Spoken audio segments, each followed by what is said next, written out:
Hello, friends. Welcome to a late start for a surprise. We are having one this week. API review. Um, People have turned in enough issues. So, as a reminder, if you have a thing that you care about, get it marked ready for review. All right. Usually I read the agenda before the meeting, but that's It doesn't usually matter. when I It's like expect I'm basically running it. just it's like everything but collection of tea in the order in Yep. which they were there. Cool. All right. First up, an initial capacity for Seaboard Writer 91978. Do we have Kevin in the room? Otherwise, I can speak to Uh, that. I can talk to it. Okay. So this was based on some community feedback for Seaboard Writer. The current issue is that Seaboard Writer has an internal buffer that it uses for writing to, for whatever it is you're writing to it. And if you're doing lots of little writes, that internal buffer kind of just needs to keep growing. And it starts off conservatively small because most Seaboard things are typically small. However, if you use Seaboard Writer to write something very large, like an array with 4 million integers, it's going to spend a lot of that time reallocating that internal buffer as it appends each integer to the array. So similarly, what we did to ASN Writer is we can expose an initial capacity where if you have a general sense of I'm going to make 1 megabyte-ish Seaboard documents on average, I can go ahead and give the Seaboard Writer a hint so that it can just skip all of those initial allocations and get those out of the way, and it can lead to some pretty substantial performance improvements.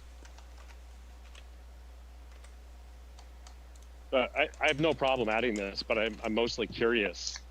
Generally, we don't see that initial resizing in these sorts of situations taking up the bulk of the time. But you're suggesting that it is. So I'm just curious, what ends up being different here? Are we not doing the typical double growth? Is the actual work, once it's resized, like 0? What makes this case a little bit different? Well, the first off thing is it starts off pretty small. I think the initial allocation that Seaboard Writer starts off with is kilobyte. And when in that particular linked issue 91969, we saw that when we got the allocations and copying out of the way, it went from about 20 seconds to 0.3 of a second. So the bulk of the time was spent in array.resize. But that alone, that suggesting that it took 19 seconds to do what 10 or 15 resizes that's weird. I don't know expensive. I do not know the growth strategy that Seaboard Writer is using under the covers off the top of my head.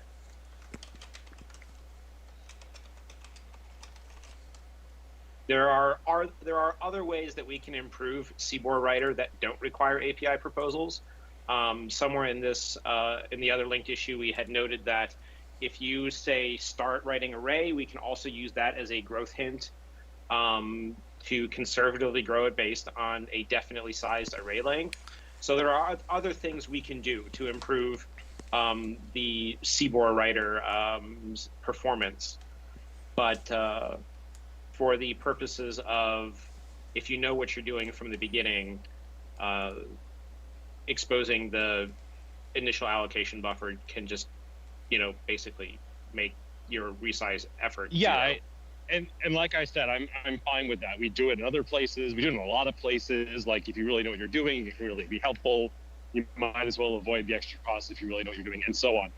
But in addition to that, we should really understand why it was taking 19 seconds to do a few additional allocations. Yeah, so I have the code on screen. It looks like it grows to be the next biggest 1 kilobyte chunk.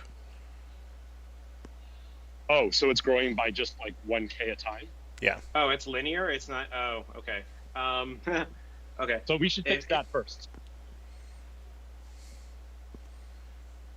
Probably. There's if it's literally growing by 1024 at a time, then there's probably ways that we can, do a scaled growth. Well, to be fair, it grows to the next 1024 that it needs.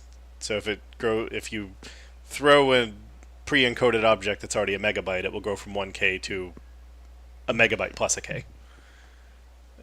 But it will do. It doesn't do like 1024. If you're It doesn't do 1K chunks over and over and over again during the same operation. It's how big do I need to be? If you're writing 4 million integers, which I think Yeah. they would describe, right? Each integer is a separate thing. It's going to end up growing by 1K at a time. Yes. Is that right? Yeah. That sucks. The most degenerate case is it grows by a kilobyte at a time. But if you give it more than a kilobyte of growth at a time, it will not do 2 different resizes. And that's one of the trickier things with writing arrays with Seaboard, with the current API that's exposed, is when you write an array, there is no right away one shot. You basically say, I want to start writing an array. Then you add each array element at a time. Then you say, I'm done writing the array. So yes, every time you add an item to the array collection, it's not a one shot. So the insurer capacity doesn't know the size of the array, and it really can't until it examines all the contents of the array because of the way Seaboard arrays work in the first place. But so separately from this, I think what I'm hearing is we need to open an issue to just generally track improving the growth strategy that's used for Seaboard Writer, and seeing where there are other opportunities that we can give better size hints during writing operations to avoid lots of little growths. Yeah, my expectation is once we fix that issue, the benefits we get from this constructor drop from being, saving 95% to saving 3% or something along those lines, which is still fine. But it's, from the way it was described, it was this monstrous thing, and I think the monstrosity is actually elsewhere. Yeah, and to be fair, I think that copied that from ASN Writer, where generally ASN things aren't megabytes, or you did the megabyte in one octet string chunk. Yeah, I'm not blaming the original code. It was written for a specific purpose, and now we're seeing it being used for other things. Just something to fix first. Mm-hmm. So the C in Seaboard stands for concise, right? So if we go down the path of, let's say, list of T, where we do some flavor of exponential growth, like, does it have other problems? I mean, I don't. But go ahead. I was going to say, I'm not sure what you mean necessarily how the name concise has to do with that. It's just a backing buffer. When you actually end up calling encode on the Seaboard buffer, it will only give you the parts that were written to it.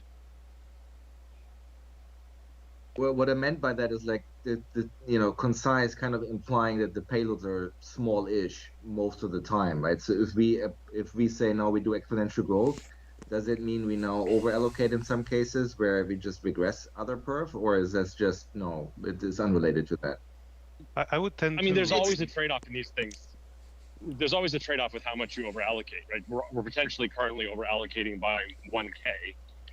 With a doubling scheme, we'd potentially be over-allocating by 2x, worst case. I think a doubling scheme would work pretty well, because here's basically, Seaboard today has seen most success in being used in small areas for cryptographic purposes, like WebAuthn signatures and CTAP and such, and so on and so forth. Those are all on the order of a couple of K in size.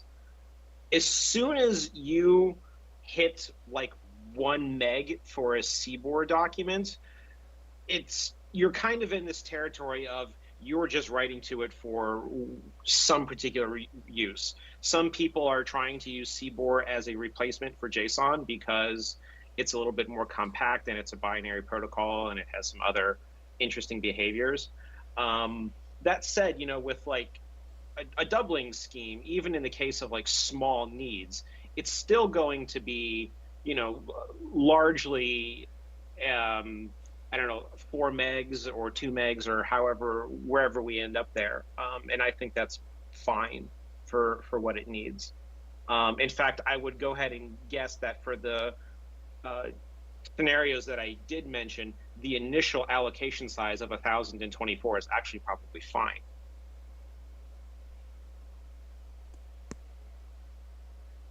Yeah, I would say a doubling scheme is probably fine in this case, and I should say that users that are looking to squeeze out maximum performance from the Seaboard writer would also want to pull these writer instances. For what it's worth, the initial report wasn't pulling its instances, which is what was contributing to the poor performance. But as soon as you do that, then obviously these concerns vanish. So I think there are many things to consider here. I think the constructor argument makes sense. I think changing the growing algorithm makes sense, and also using pooling kind of makes sense, and they all contribute to improving write performance. So then, Stephen, are you saying we should not approve the API? You're saying you're happy to approve the API, but we should definitely also fix the implementation. I think it's fine to approve the API. I just don't think it's the primary concern for this particular scenario. I think it's fine to approve it. And then separately, we need to fix the other problems that I think are the larger contributors. Right.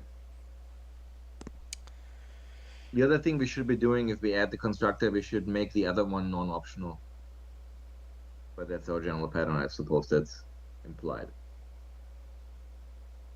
I'm not sure what you mean by non-optional. So you're proposing an overload to the existing constructor where the conformance mode and the rule that is there are optional parameters. Mm-hmm. I'm saying when you add this new constructor, remove the optional arguments from the other ones. So this one doesn't have a defaulted capacity. So if there are no defaults in the other constructor, then now you have to specify everything or a capacity. I see. So I was actually similarly going to ask, should we just add this as a new trailing defaulted parameter? I think you can end up with ambiguous constructor calls then. Like if you say, I want to say conformance mode strict, does it call the one that doesn't have the initial capacity constructor, or does it call the one that has initial capacity? Well, if we... that's why the general pattern is you add a parameter and then remove the optionality from the existing overload. So that when you only specify conformance mode, then the only one they can call is the new one. Yeah, but that goes back to Jeremy's earlier point that if I want to specify an initial capacity, but I want to use like the default for all the other parameters, now I'm forced to explicitly define them. Well, no, you just have to say exactly what you have in the API usage. You just say initial capacity, whatever, right? Yeah, so where you showed the calling it with a named parameter, because what would happen is we would take the existing constructor and then just yank out all the defaults. Yeah. And then I think we also do EB never. Like, probably, yeah. Pretend this guy doesn't exist. And so this would remove the defaults from the current one and move them all to the new longer one. And then... Yeah. Okay. And then... No, don't... Never do that. And then this line of code would still hit the new constructor because it's the only one that has a parameter named initial capacity. Yeah. And then if we add another one later, there would still be only one that has an initial capacity and defaults and etc. So I think we want to do more like this. Yeah.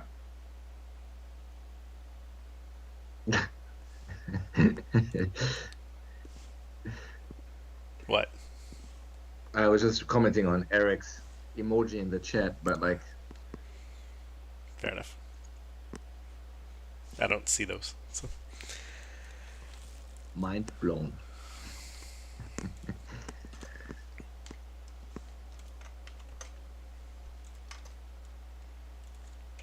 Yeah, Jeremy, you mentioned that the ASN1 writer has the same growth algorithm.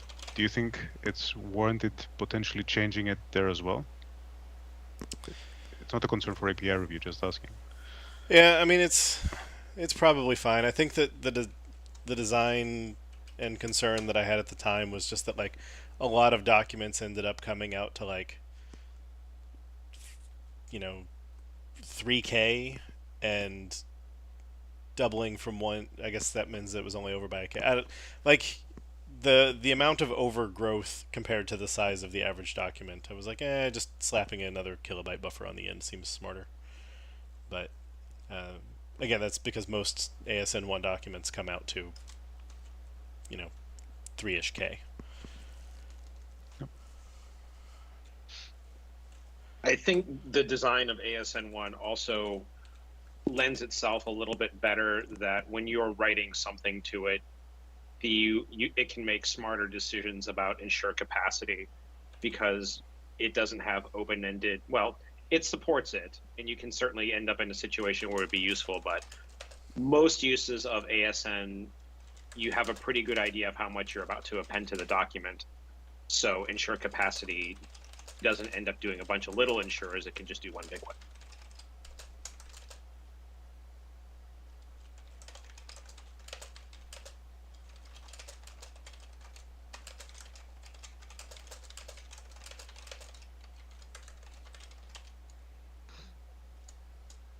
List of T doesn't do naive doubling though, right? It does something like 1.7 or something.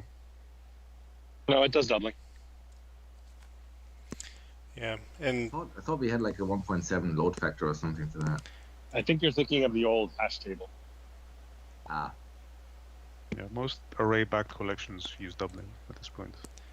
yep, which works right up until it had a lot of memory left and says, nope, I can't double again. Which I mean, is it does have. generally At not that a point, problem. it does have a little bit of. It does have the fall effect. If it tries to double and it would exceed the allowed, what you could fit in an array, it then falls back to I think something like +1. At which point you're hosed. But yeah. I think it will try to, if it exceeds array.max length or whatever the name of that constant is, it will use that constant. Fair enough. That's possible. Yeah, I think the other thing is that the doubling works well up until a certain size, and then you start getting into the case of you're either using so much memory that the user should be customizing the capacity anyways, or you're doubling way past what you need. And so there's probably some smart cutoff we could do where, like, if it grows past 2 megabytes or something, we change the algorithm from doubling to a slightly smaller factor. But we don't do that today.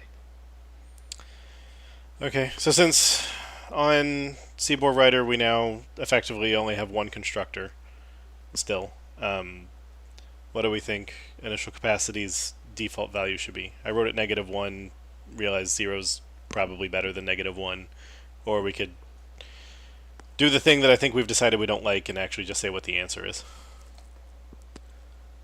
I mean 0 would mean what? 1K today? 0 would mean I don't have an opinion, do whatever you think the right answer is, which is currently 1K. But Wouldn't that just be a nullable end? Or is that the thing we don't like? we could also do that.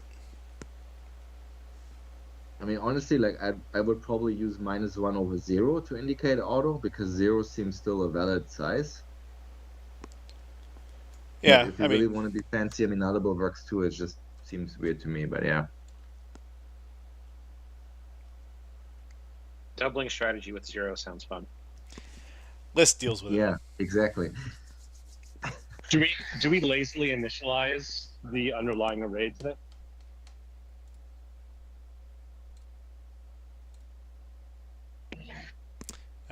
Since ensure write capacity says if buffer is null, I assume yes. Yes, line 16 of Seaboard Writer, it's null by default. Okay.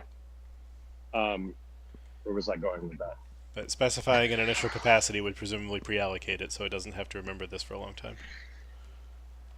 Right. Yeah. Okay. That's what ASN writer does. If you specify an initial capacity, then we just go ahead and allocate the buffer for you. It's basically you're saying, you know what you're doing, so we're going to agree and say, here's the buffer that you asked for. If you don't specify the initial capacity, then it continues to lazily allocate it. Yeah, which means that in this case, -1 and 0 would have the same effect. Don't have an initial capacity. And then later you grow to have a capacity. So I'm okay with 0, -1, make it nullable and make it null. I personally go for -1. 0 could be ambiguously interpreted.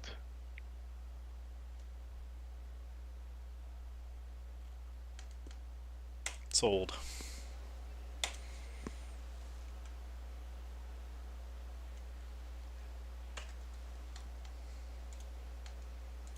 Sure.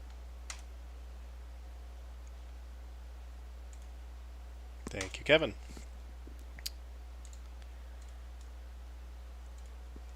Vector in.create with broadcasting 92299. Yeah, so the basic premise is we've got create APIs that take t as a scalar and that broadcast that value across the entire vector.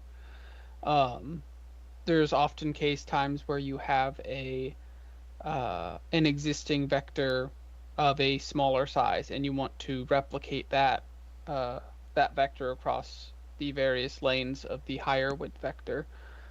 So the proposal is we just provide new overload.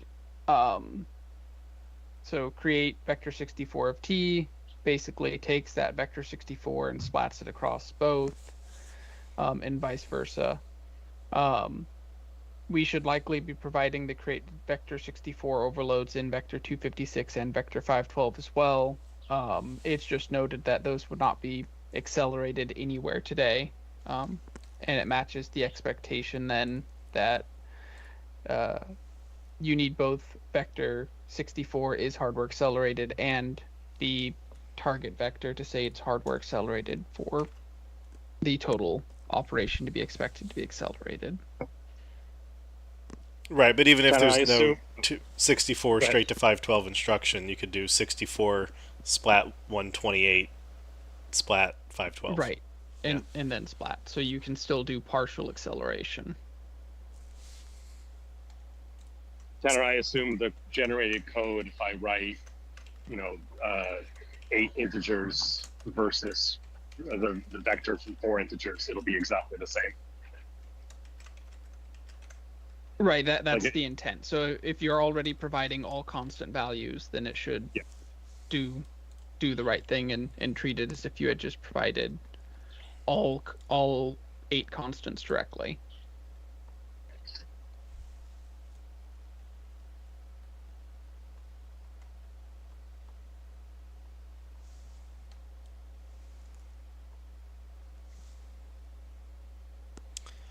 Okay, and do we already have a vector create? Vector t create. Or I guess we have these. Yeah, so we already have create, and we've got overloads that take a scalar value and splat it, and then we've got the ones that take the per element result. And so the consideration here is they've got a vector 512 create where they're basically replicating the same 16 bytes 4 times. And so you can simplify that by doing vector 512 create, vector 128 create with just the 16 values.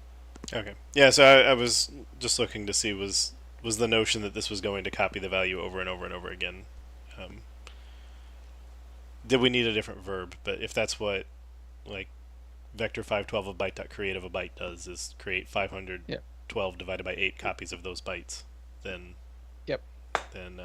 and notably we when we first discussed this, we discussed that if we were doing this from day one, we would have liked to have a different verb here, but vector of t shipped back in 2014 and they already set the standard for the vector types. So Because we had taste. That's why. That's what the T stands for. The T is for taste. Yep. Nice. All right. So even if we can't do single instruction awesomeness on like 64 to 512, I think we should include the shape just so that when it can be done in the if it can be done in the future, it would be better. yeah, I mentioned that it would to Igor that it would be good for consistency to just provide everything. That way we're not making special rules for different scenarios. Yep. And then, is there not already a vector 512 create from along? There should be. 'Cause From wouldn't that be the exact 64? same thing as from vector 64? No, because vector 64 isn't necessarily a long. You could, for example, have a vector 64 of int, which is two 32-bit integers, and therefore Indianness now matters. Ah. Okay. I was gonna say you just reinterpret cast the pointer and splat, but okay. Either way, it still seems like if given this one, it can be done in 2 instructions on a CPU that has both this one accelerated and this one accelerated. So. Yeah.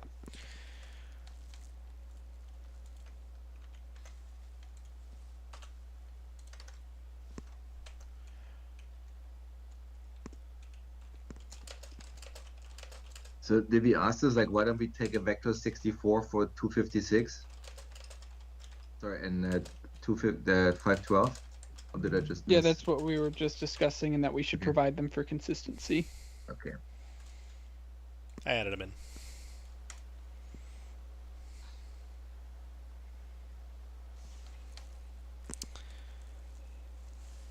Any other feedback? Let us all be amazed that a vector thing was faster than another thing.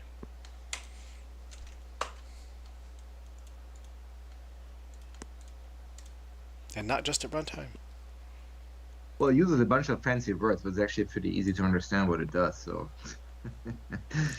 that helps. Yep.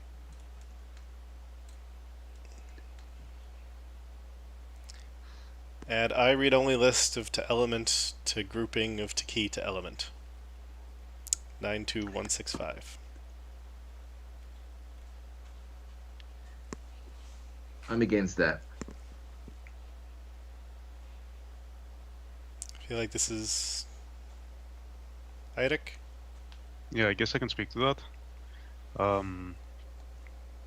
Well, I mean, I put it up for review primarily because we do tend to do this for any collection types, any public collection types that we ship.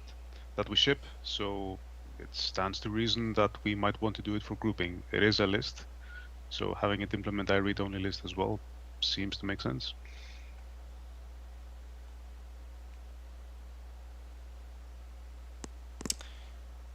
Is this a thing we do for lists? I know dictionaries we have trouble because if your dictionary and iRead-only dictionary, the universe starts to fall apart. Generally speaking, in the system collections generic namespace, anything that we ship, like we try to implement as many of the interfaces that collection interfaces that we have as we can. Fair enough. Yeah, I know dictionaries weird. I guess that's my general question. It's like anything that implements ilist of t should probably implement iRead-only list of t. So why did we miss this? Or asked differently, are there other things we are missing? Should we just search? Very likely. Because I mean, in general, I don't see a reason why something that implements ilist shouldn't implement iRead-only list. It really is not a good I don't know if this is the reason, but grouping historically has been weird. Like, it was never, at least judging from the comments, when Link was introduced, it was never actually intended to be public, but it ended up being public. and so maybe we missed it because we kind of glossed over it. I see. I'm just guessing. Steve refers to this gem.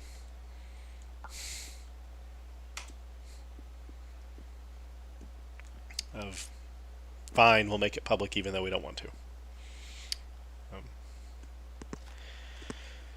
Yeah, do we have an easy way of querying all public types that are iList?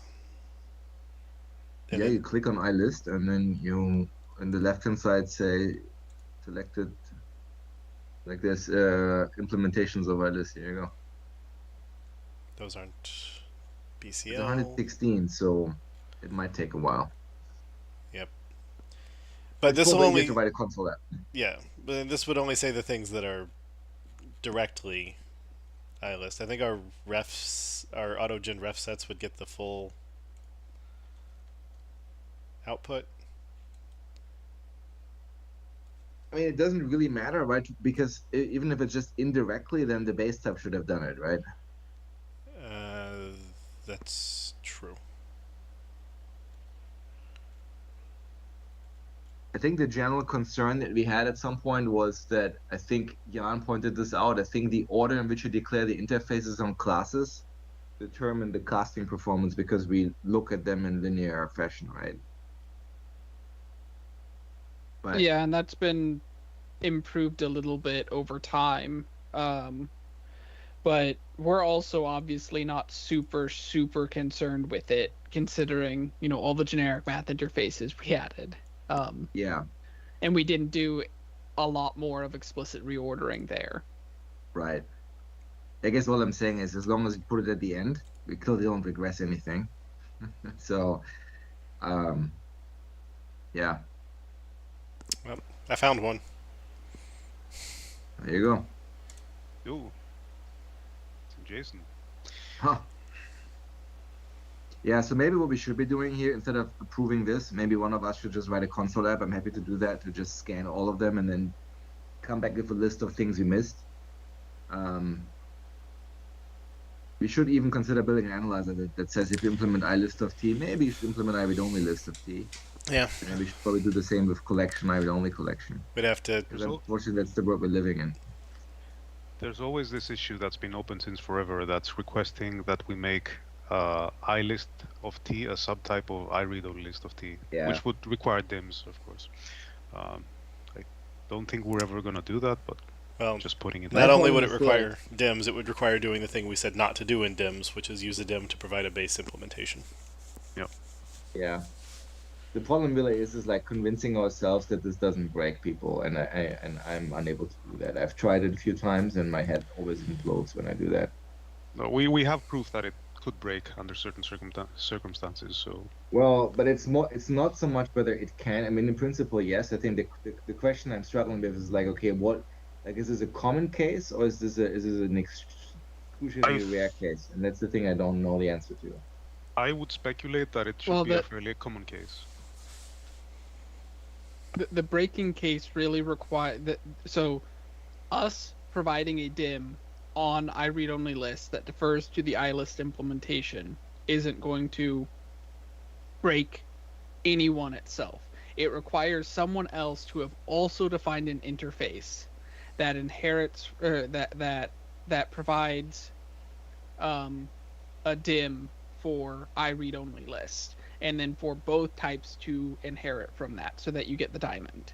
And then it also requires you to have a mismatch in the versions at runtime, because C# will block the DIM at compile time. Or will block the diamond, rather. Well, the latter Right. part is easy because that's common. It's called having a library ecosystem. So so if we buy into the first, then the second one is a no-brainer.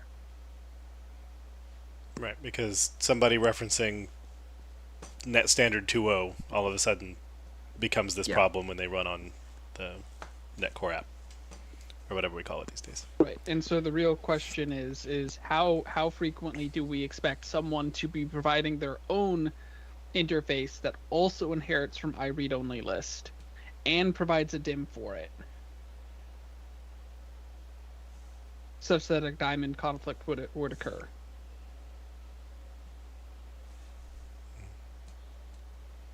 And my expectation is that most people aren't writing DIMs, so we're probably not going to hit too many people actually breaking in the wild. And it's probably worth the little bit of pain that those few people will end up having to end up making the entire ecosystem better here. I mean, I agree that it's unlikely, but it could be a case that you're consuming like a set of NuGet packages that depend on each other that somehow internally are using DIMs, and you could end up being broken just by virtue of upgrading to the next version of .NET and having to chase the package authors to react to it. So I don't know, like. Well, you don't seems risky have to to me. chase the package authors to react to it. You just have to update your own dependencies so that you can view the DIM and then explicitly implement it yourself so that C# no longer complains. But the DIM That might you be are never blocked by package authors. but it might be internal implementation detail that you don't have access to. But it would only be in your type that's extending something else or saying you conform to an interface, and then you should be able to say, oh, I now have an explicit implementation for iReadOnlyList.count. It can be the other type, right? Loading the other type can already, because if the type you're trying to that's load or true. instantiate Yes. has the diamond problem, then you would have to derive from it, Right. provide the dim yourself, and then instantiate that, which you might not be able to. Right. Type activating a type in that library that you're not deriving from. Yeah, that would do it. And that's really, I think, my concern. My concern is not that anybody uses dims, right? If nobody uses dims, and we just dim effectively the default implementations for those iRead-only interfaces, then how many things you can only instantiate, right? That's the question. And I think the only case that I thought that I found would be semi-common, I think, because there's basically like there's the dictionary and then there's the collection side of the house, and they both extend iRead-only collection and iCollection. I think that's where the diamond comes in, because there are some collections that implement both the dictionary and the collection side of the house. So you end up with having two implementations for those. And so that I think is decently common, but I was never really able to track that down and actually get a handle on, like, if even shit in the framework would break. Which would be, I mean, that's the thing we could do. We could do basically just provide the dim for the collections and then just run our test suite and see what happens without doing any sort of implementations anywhere. If we were going to do it, then doing it now so that it's in the first preview in January would be the best time to do it, because that gives us the most time to roll it back.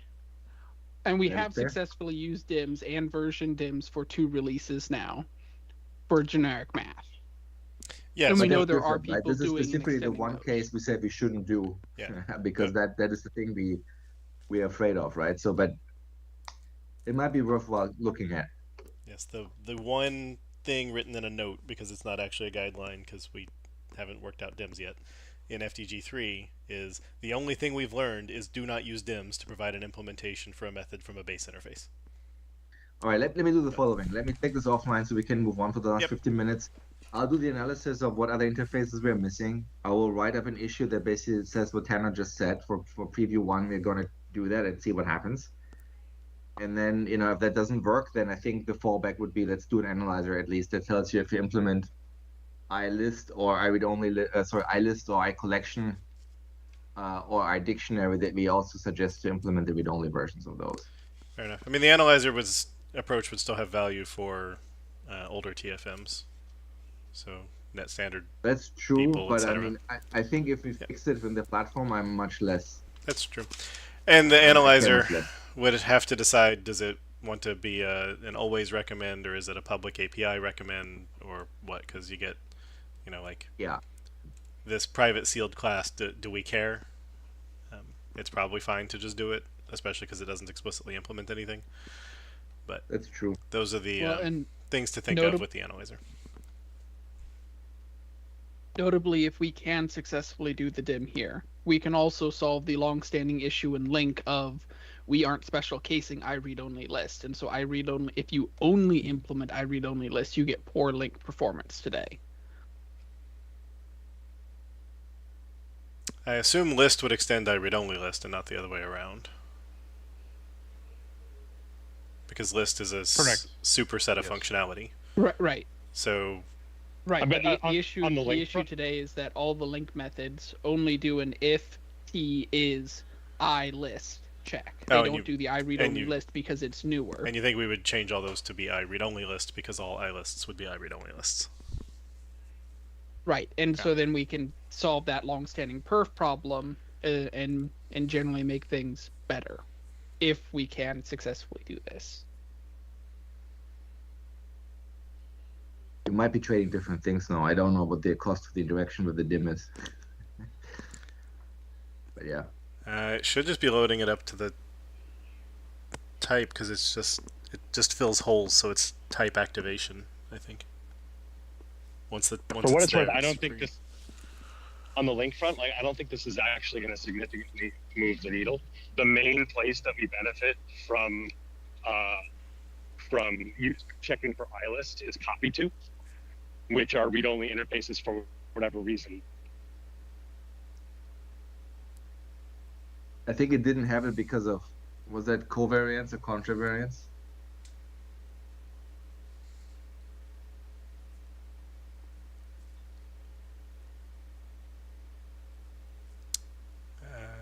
But It should be many of the covariant. places. So in many of the on places, the index off. so in many of the places where we're currently using iList and link, we're still going to use iList and link.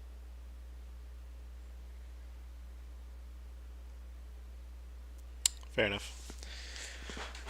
I So assume. it kind of begs the question whether the inverse also holds, right? If you implement iRead-only list, should you also implement iList and basically say it's read-only, right? True. At which point it's like, hooray, why we really added value. Remind me why we added iRead-only list in the first place. I can tell you, like, we only did it for WinRT because WinRT had both, and we wanted to manage corresponding type we can project to. Yay, its legacy lives. Yeah, they had iVector and iVector View, I think it was called. That's how the whole thing came to be. Yeah. Well, we also have iCollection and iRead-only collection, and they're likewise not paired. Yeah, it's like three. It was iRead-only collection, iRead-only list, and iRead-only dictionary that we added all at the same time because they all came from the same root.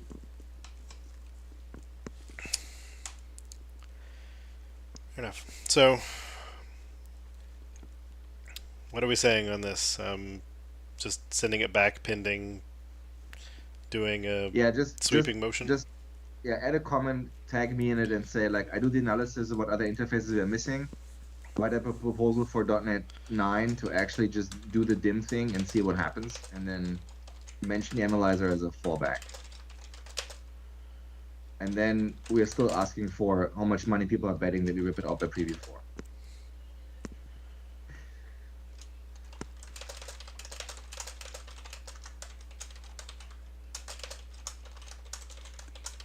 I like Steven's optimism. What I'm here for.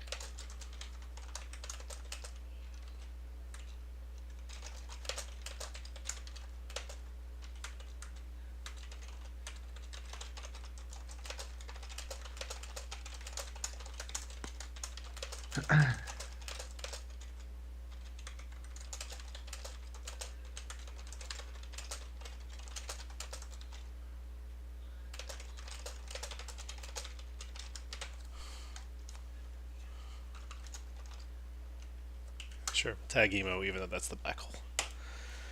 Sounds good. I think we have one more, right? The convert to hex string. Yeah. Okay. Add Yeah, lowercase so support for basic text string. The basic premise of this one is we added 2-hex string forever ago, and at the time we had discussed whether or not to provide both cases, both upper and lowercase, and we opted not to provide both at the time, telling people they could just to lower string. Many people, I think this is one of the more upvoted issues, have complained and asked for 54 likes and 12 hearts. like 12 hearts. Lots of people have been asking for this. For a way to just directly get the lowercase hex string and get it efficiently. We already have this API internally, and internally we take a casing enum that specifies whether it's upper or lower. So the proposal is we just expose the alternative here would be we have 2 hex string and 2 hex string lower, and we don't take an enum because we're never going to need both pairs, and that might be a little bit better from a public surface perspective. I have 2 questions. One is, in the original conversation where we had opted not to add the lowercase version, we'd also discussed whether we wanted separator, dashes or whatever, and we also opted not to do that. Has there been any noise about that level of control? And then the second question is, we literally, a few months ago, just approved a try version of this, I believe. I would expect we would have some consistency with that. I've not seen chatter on separators at all. For try, I would expect that we just provide parity there as well.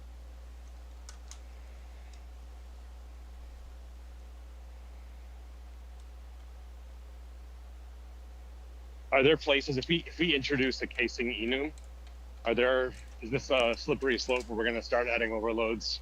Other places where we have 2 upper, 2 lower like things, where we're going to start using that a lot more? I'm saying not that's a bad aware. Yeah. I'm not aware of any places that would take a casing enum. For the most part, like string formatting, for regular string formatting, we take like capital X versus lowercase x, and that's how we differentiate. And I think this one just happens to be a special case by virtue of it's not working on a primitive type, so it doesn't have a 2-string method that can take a format identifier. Had called this 2-string instead, and we had read-only span of bytes and then a character format specifier. We would have had it be X and lowercase x and just been consistent there, but we explicitly called it 2 hex string. Yeah, I mean, chat points out GUID, which really is just a special case of hex string. Yeah, so I mean, Well, technically, GUID 2-string is also lower and uppercase format character you pass in. Fair enough. I mean, to be clear, this proposal is not actually complete because casing is not a public type. So we would also have to add a casing enum. For what it's worth, the naming case conversions in JSON as well have dedicated APIs for uppercase and lowercase variants as well.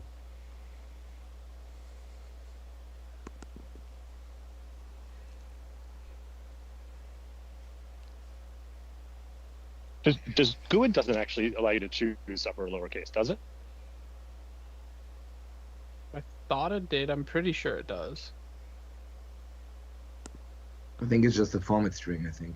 I don't think you get to pass an argument in there, does it? But does it in the... just lowercase. Yeah, like if you say capital N, it uses capital letters with the curly braces, and lowercase n is lowercase letters with the curly braces? Maybe? I'm pretty sure there were different versions of that. Maybe I misremember, but I'm moderately sure there was different versions. Maybe it's... Yeah. Well, I just know that than... that GUID has, are there dashes... Sorry, there's no dashes, no curlies, then there's, I think, dashes with no curlies, and then curlies and dashes. So it has 3 different one-character format types, and I didn't know that they actually supported casing. It's got that really wacky. Yeah, it looks text. like we don't actually pass the case down. Okay.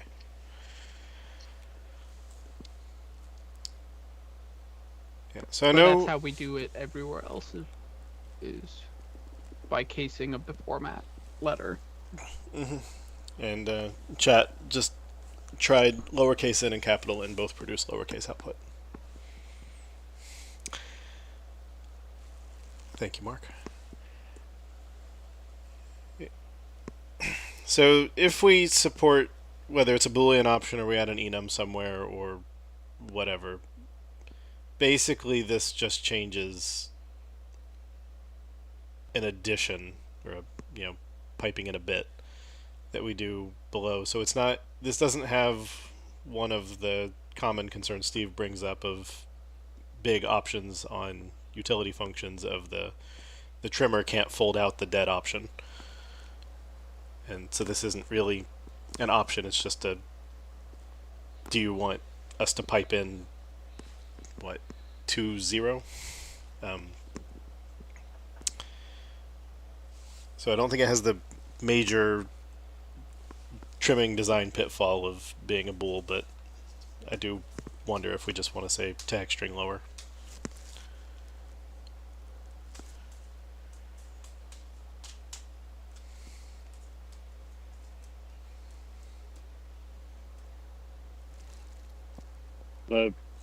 I don't have a huge care factor, but it does feel really weird to me for lack of parity. Like I think I'd prefer either we have 2 hex string with an overload that allows you to choose, or we have 2, or I don't know, or an enum. It feels weird having 2 hex string and 2 hex string lower where they're not, it's consistent. But same time, I don't love the idea of another just used for this. So.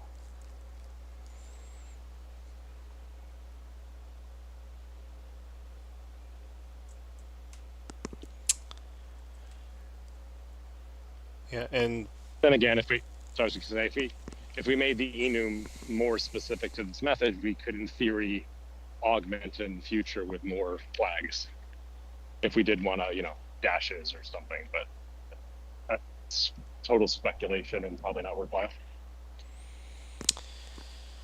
yeah, because if it's just casing, we could avoid the enum by making it a Boolean because they're only the 2 options, and they're in any sane universe there are only the 2 options. Yes, it could gain more if you could say that you want the letters to be in math face instead of ASCII, but I don't think we would ever do that. What is math face? For some reason, there are Unicode code points for this is at least the digits. I think this is a digit to be used in math. It's that's called a digit. I don't know why it needed a unique Unicode code point.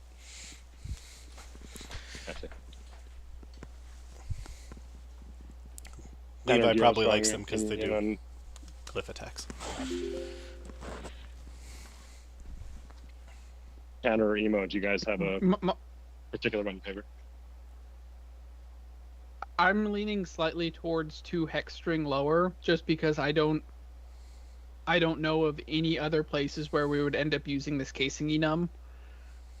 If there were more places where we'd end up having and wanting to use the casing enum, then I think that would change the factor a little bit. But while we don't have any others, I think just explicitly giving it the name is fine. Yeah, I agree with Tanner. Okay, I mean, again, there is the third option of casing. Casing becomes bool uppercase, bool lowercase equal false, or bool uppercase equal true. However we feel like encoding it. That doesn't sound too bad. Yeah, it's not too bad, but I think that ends up being not too much better either. You end up, whenever you have bool options, people end up being told always specify the name of the parameter, because so we know what the true false means. And at that point, you end up having to write all the same text anyways. I mean, sure, but I think that still beats having yet another enum in our APIs. I mean, I Would we agree expect that there to this be? is. Sorry, go ahead. I was going to say there's an advantage to the bool in a certain situation, which is if someone wanted it to be configurable, then it saves them the trouble of writing if, uppercase use one, else use the other. Again, a minor benefit. You can pass it on through and let the implementation do the switch.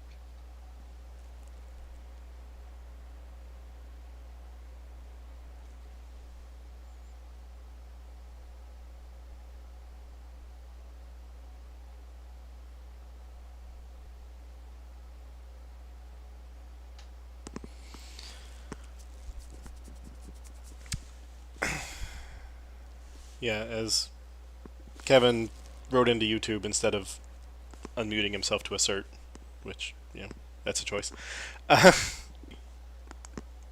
Yeah, instead of introducing a casing enum, if we did this, the other option would be to instead just call it hex formatting options, and then either say, fine, we have uppercase, uppercase with dashes, lowercase with dashes, uppercase with colons, lowercase with colons, or say, great, that's the matrix that we could expand to, and we're going to start with the 2 because nobody really wants the dashes or colons. And or just other methods. Yeah, I know. Yeah, We're making if more we're options, not thinking fewer. we might actually, if we are thinking we might eventually want to expand it to support separators, then an enum, I think, would make the most sense, and call it hex string formatting options or something. Yeah, at the same time, just to play devil's advocate with my own devil's advocate,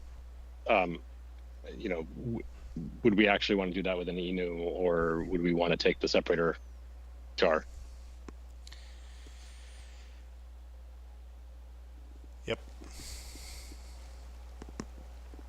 Or string even.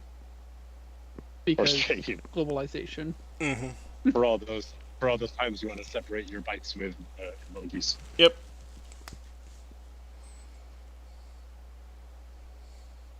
Just put a Mr. Yuck between every pair of bytes.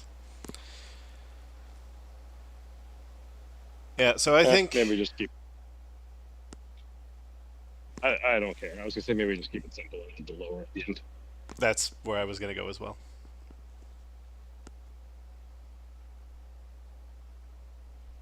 So take all of our 2 hex string and try to hex strings, and then just make a parallel method group of to hex string lower and try to hex string lower.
Which would be that.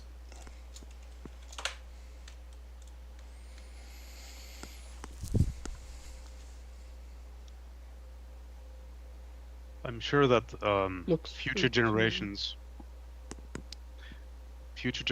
of .NET users will have questions as to why there is a lower suffix but not an upper suffix. And then they can use Emo's handy APIs of .NET and see that it's because they came 4 years apart. just like the matrix left hand versus right hand functions.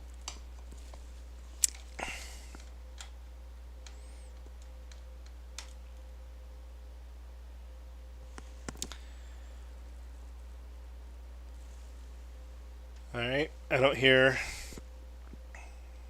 anyone other than posterity objecting. Once. Twice. I should actually write a comment.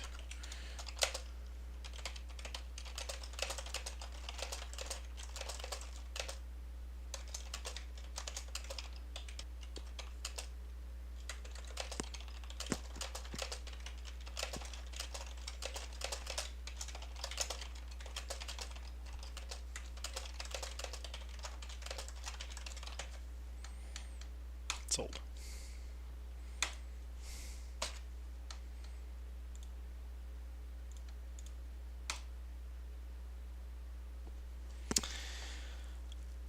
All right, and I think that clears the docket, as well as finishing 10 minutes late. And yes, because we pretend that one doesn't exist, it clears the docket. So thanks everyone for joining us. As you can see, we've cleared the docket, which means there's probably not a meeting on Tuesday, but we'll see what people mark ready for review between now and then. And if we have it, see you then, and if not, see you whenever it happens. But it will undoubtedly be at our same .NET time, unless it starts late like this one, on our same .NET channel, which is always true. Ciao.